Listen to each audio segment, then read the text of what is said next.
Pinaasa lang ng Gilas coaching staff ang dalawang players na to ng Ginebra na isinama sa Gilas lineup, pero yun pala hindi mapapasama dahil si Calvin Octana pala pinayagan na ng doktor na makapaglaro, at dahil sa pagbalik ni Octana, iniwan ng Gilas si RJ Asitroy. So parang ganun pa rin pala ang mukha na makikita natin sa FIBA Asia Cup. Breaking news! Ito ay ayon pa rin sa Spin, may isang powerhouse team daw umano ang nagpapahiwatig na rin ng coaching change.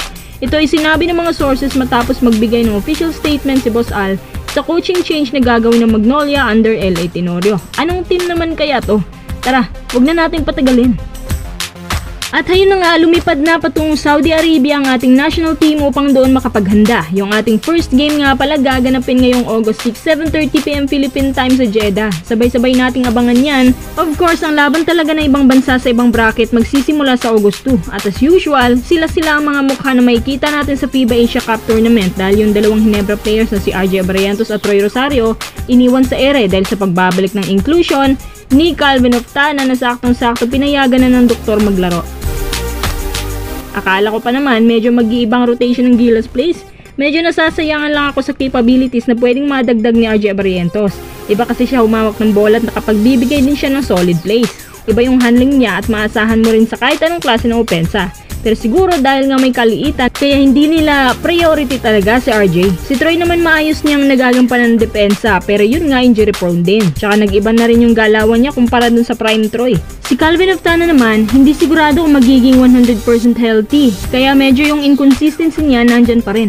Dahil same faces pa rin ang national team natin, asahan natin na walang magbabago sa familiarity at madaling magkaamuyan. Ang Chinese Taipei binubuo ngayon ng mga young players at bago na rin ang kanilang pace. Mabibilis sila, matinik dumipensa, kaya kailangan talagang full adjustments ng Gilas para mapahinto ang mga kagaya nila. At ayon pa sa reports ng Chinese national team, mas retooled na raw ngayon ang mga Chinese-based teams at mas agresibo na bumawi especially sa atin.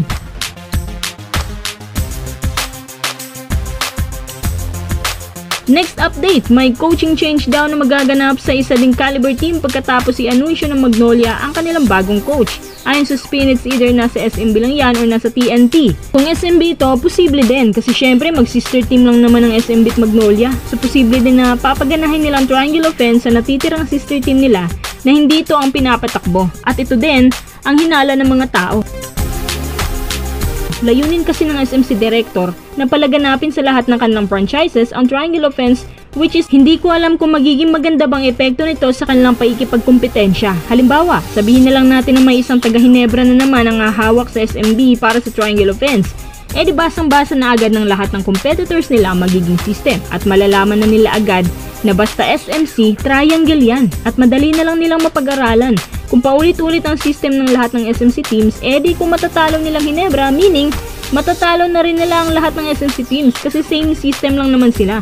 Maliban na lang kung totoo yung sinasabi ni LA na binabago naman daw to time by time. At sa ngayon parang malabo pa konti kung papalitan si Coach Leo Austria kasi napagkampiyon nilang SMB ngayon at maganda din ang adjustments niya laban kay Coach Chot.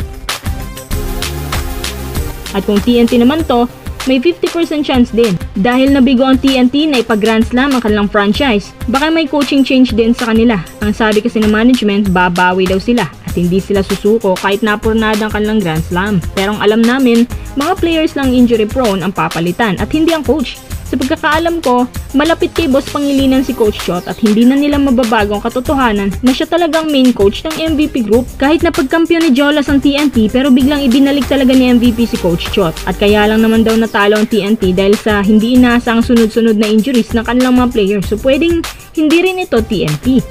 Sa palagay yung mga quiz, anong team kaya magkakaroon na naman ng coaching change after ng Magnolia Hotshots? SMB na kaya to?